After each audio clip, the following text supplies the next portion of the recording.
Muito bom dia, meu amigo, minha amiga. Eu espero que você esteja muito bem, feliz com Jesus. Pronto para mais uma leitura bíblica diária. Hoje estamos no nosso dia 355, faltando 10 dias para a gente finalizar a Bíblia inteira em um ano. 355 é o countdown agora de 365 menos 10. Vamos orar e a gente já inicia a carta de 2 Pedro. Amém? Senhor Deus Pai Todo-Poderoso, te damos graças pela tua bondade, pela tua infinita graça e pela tua infinita misericórdia. Muito obrigado, Deus, pelo teu amor, pela tua bondade, por tudo que o Senhor tem feito por nós. Que o Senhor continue com as tuas mãos estendidas sobre nós, nos abençoando, nos dando graça, nos dando a tua bondade e nos ajudando a entender cada dia mais a tua palavra, Pai. Fala aos nossos corações, é o que nós pedimos e agradecemos, em nome de Jesus. Amém. Amém. 1 Pedro, capítulo 1, assim diz a palavra do Senhor. Simão Pedro, servo e apóstolo de Jesus Cristo, aqueles que, mediante a justiça de nosso Deus e Salvador Jesus Cristo, receberam conosco uma fé igualmente valiosa. Graça e paz lhes sejam multiplicadas pelo pleno conhecimento de Deus e de Jesus, o nosso Senhor. A certeza da nossa vocação e eleição.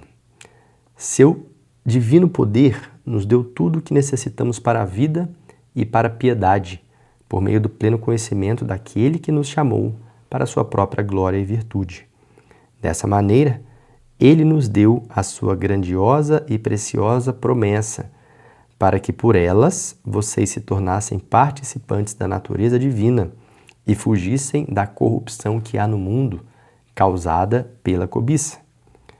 Por isso mesmo, empenhem-se para acrescentar à sua fé a virtude o conhecimento, ao conhecimento o domínio próprio, e o domínio próprio a perseverança a piedade, a piedade a fraternidade o amor.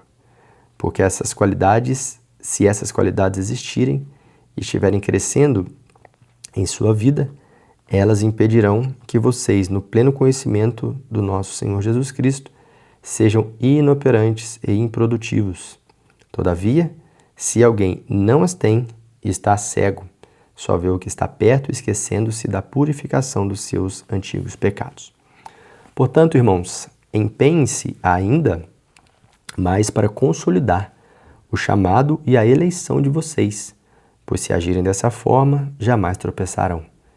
E assim, vocês estarão ricamente providos quando entrarem no reino eterno do nosso Senhor e Salvador Jesus Cristo. Por isso sempre terei o cuidado de lembrar-lhes estas coisas, se bem que vocês já sabem e estão solidamente firmados na verdade que receberam. Considero importante, enquanto estiver no tabernáculo deste corpo, despertar a memória de vocês, porque sei que em breve deixarei este tabernáculo, como nosso Senhor Jesus Cristo já me revelou. Eu me empenharei para que também, depois da minha partida, vocês sejam capazes de lembrar-se destas coisas. De fato, não seguimos fábulas engenhosamente inventadas quando lhes falamos a respeito do poder e da vinda do nosso Senhor Jesus Cristo. Ao contrário, nós fomos testemunhas oculares da sua majestade.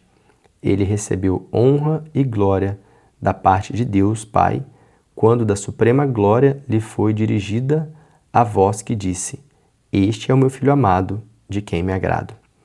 Nós mesmos ouvimos essa voz vinda dos céus, quando estávamos com ele no Monte Santo. Assim, temos ainda mais firme a palavra dos profetas, e vocês farão bem se a ela prestarem atenção. Como a candeia que brilha em lugar escuro, até que o dia clareie e a estrela da alva nasça no coração de vocês. Antes de mais nada, saibam que nenhuma profecia da Escritura provém de interpretação pessoal, pois jamais a profecia teve origem na vontade humana, mas homens falaram da parte de Deus, impelidos pelo Espírito Santo. Capítulo 2. No passado, surgiram falsos profetas no meio do povo, como também surgiram entre vocês falsos mestres. Estes introduzirão secretamente heresias destruidoras, chegando a negar o soberano que os resgatou, trazendo sobre si mesmo repentina destruição. Muitos seguirão os caminhos vergonhosos destes homens, e por causa dele será difamado o caminho da verdade. Em sua cobiça, tais mestres os explorarão com histórias que inventaram. Há muito tempo a sua condenação paira sobre eles, e a sua destruição não tarda. Pois Deus não poupou os anjos que pecaram, mas os lançou no inferno, prendendo-os em abismos tenebrosos, a fim de serem reservados para o juízo. Ele não poupou o mundo antigo, quando trouxe o dilúvio sobre aquele povo ímpio, mas preservou Noé, pregador da justiça, e mais 7 pessoas. Também condenou a cidade de Sodoma e Gomorra, reduzindo-as a cinza, tornando-as exemplo do que acontecerá aos ímpios. Mas livrou Ló, homem justo que se afligia com o procedimento libertino dos que não tinham princípios morais, pois vivendo entre eles, todos os dias aquele justo se atormentava em sua alma justa por causa das maldades que via e ouvia.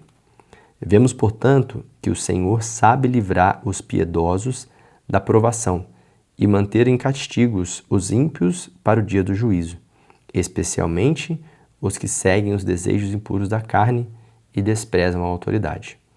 Insolentes e arrogantes, tais homens não têm medo de difamar os seres celestiais. Contudo, nem os anjos, embora sendo maiores em força e poder, podem fazer acusações injuriosas contra aqueles seres na presença do Senhor. Mas eles difamam o que desconhecem e são como criaturas irracionais, guiadas pelo instinto nascido para serem capturadas e destruídas. Serão corrompidos pela sua própria corrupção. Eles receberão retribuição pela sua justiça que causaram. Consideram prazer entregar-se à devassidão em plena luz do dia. São nódoas e manchas, regalando-se em seus prazeres, quando participam das festas de vocês. Tendo os olhos cheios de adultério, nunca param de pecar. Iludem os estáveis, que têm o coração exercitado na ganância.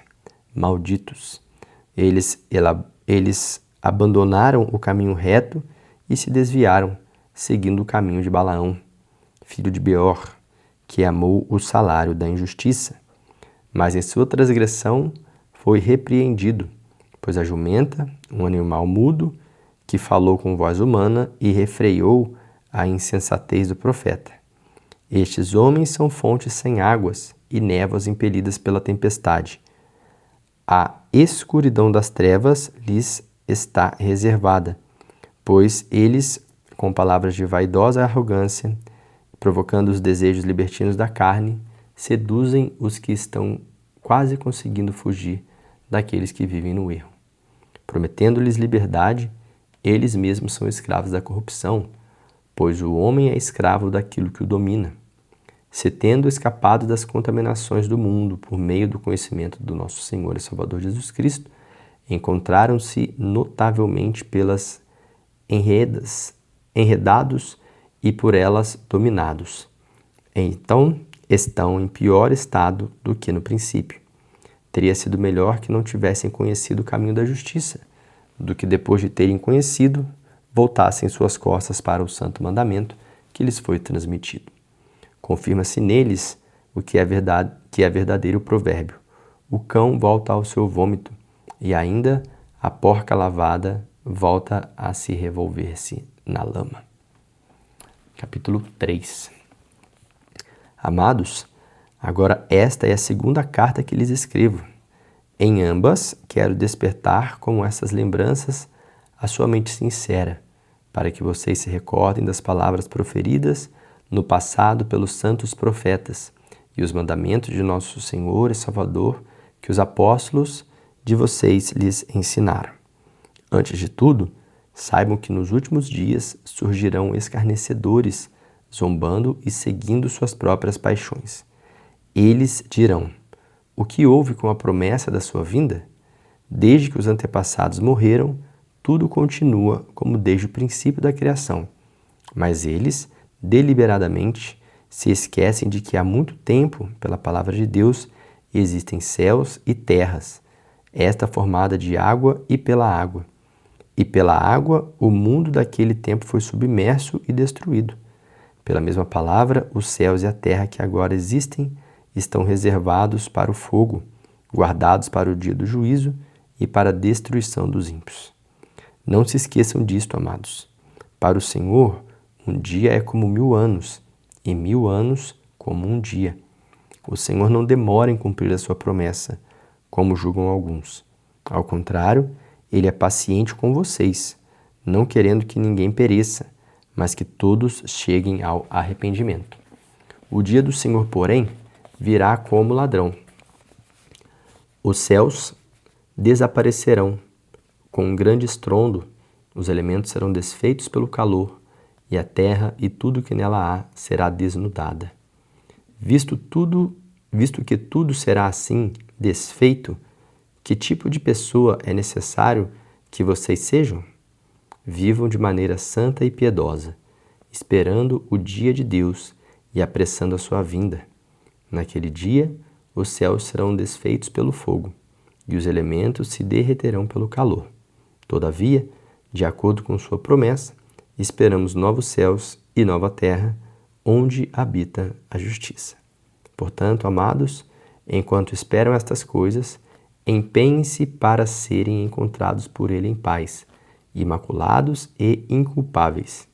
Tenham em mente que a paciência do nosso Senhor significa salvação, como também o nosso amado irmão Paulo lhes escreveu, com sabedoria que Deus lhe deu. Ele escreve da mesma forma em todas as suas cartas, falando nelas destes assuntos.